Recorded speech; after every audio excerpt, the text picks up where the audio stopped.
confident? How ready do you feel that you guys are ready for a game in 10, 12 days? I feel good. I think we've had a really good fall camp.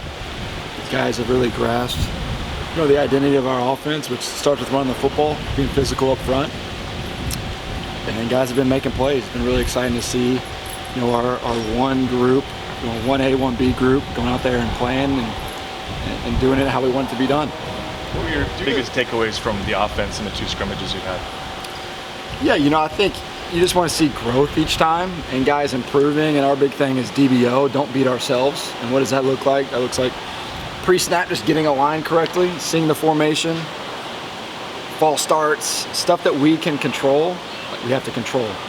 So I think from the start of fall camp to now, we're in a much better place.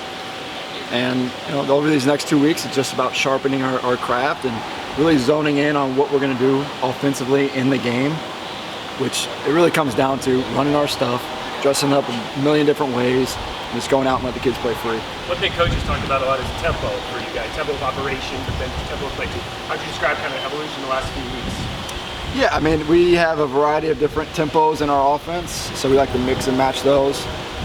But just like anything, offense takes time, and it's always, about literally the things that we can control, which is getting set, seeing the signal, and going and executing our assignments.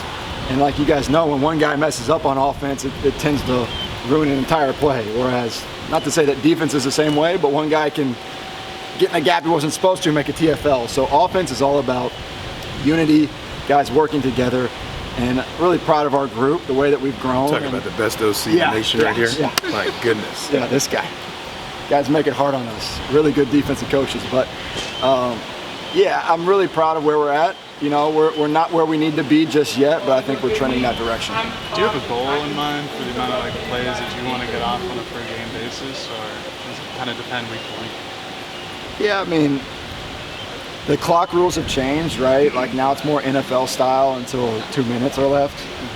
So I would imagine college football there's going to be less plays. Honestly, I was kind of wondering that the other day. Will there be less points scored because of the clock rules? Like on first downs, the clock's going to keep rolling. So it'll be interesting to see where we're at. I mean, you always like to get in the 80 range, but that's, that we'll see. Do those clock rules impact your coaching style at all, or kind of how you go about the game? Not really. We just have to educate our kids on like what is happening and how the clock isn't stopping on first downs, and when the clock rules change or go back to what we're used to is inside 2 minutes, right in the end of the first half and second half. So it shouldn't affect too much. I just think the games are going to be shorter. Are there other fundamental numbers you look at, whether it's yards per play or points per possession, that you think really are illustrative of success? Yeah, I mean, anytime you're,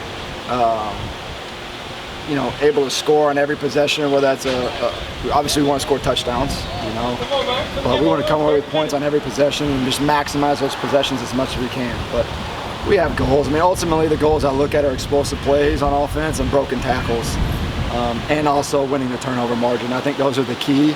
All the other stuff is really good. I mean, I think some of it's,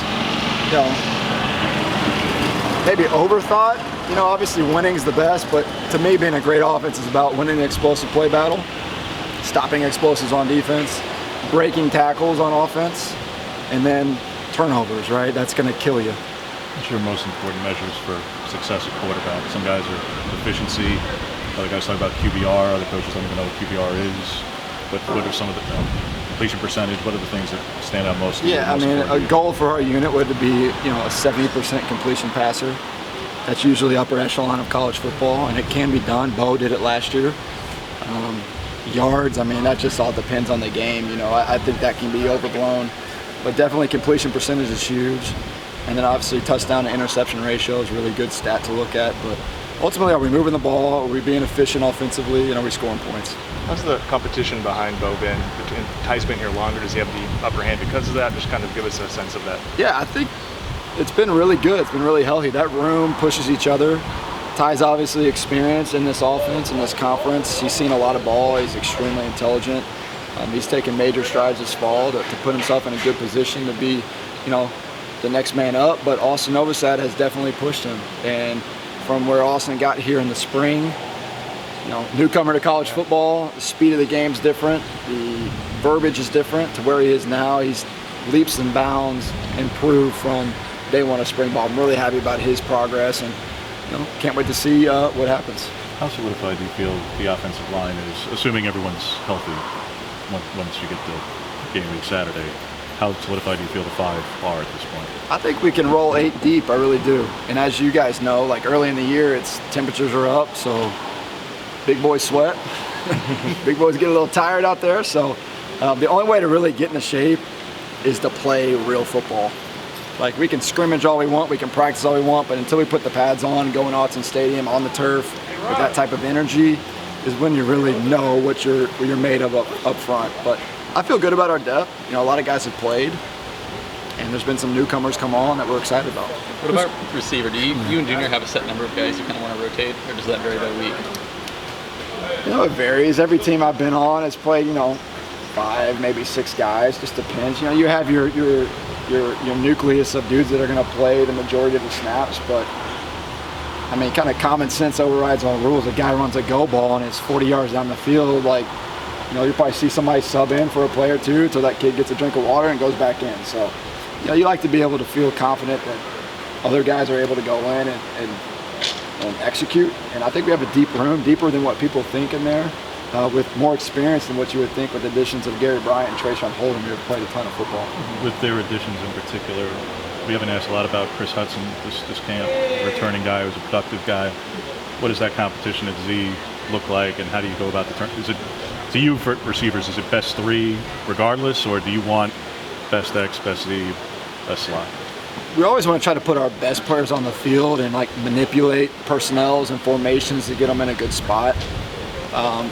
But like I said, I think that is a deep room, and Chris has a ton of experience. He's made a lot of big plays. He's played in this conference for a while, and he's a pretty sure-handed kid that when he knows what to do, he can go play fast and provide quality for that room. Jurion missed spring ball. How just is his development through the start of fall camp till now? Where's he at right now for you guys? Jurion's had a really good last few weeks. He made some plays in the scrimmage the other day. That was good to see. And again, it's just about when you go from high school to college, I don't care how talented you are, there's a jump. Yeah. You go from you being the grown man on the field, and now there's literally grown men, 22 and 23-year-old men out there. It's not young guys, right? So the game hasn't totally slowed down for him yet, but what I love about Jurion is he shows up, he takes notes, he sits up front, he meets extra with our coaches. He's willing to learn, willing to put in the time, and I think the sky's the limit for that kid. I really do. I mean, what is his role going to be initially? That's time will tell, but there's a long season ahead, and just excited about him and his development. Thanks, Coach. Yep. Thanks, you guys.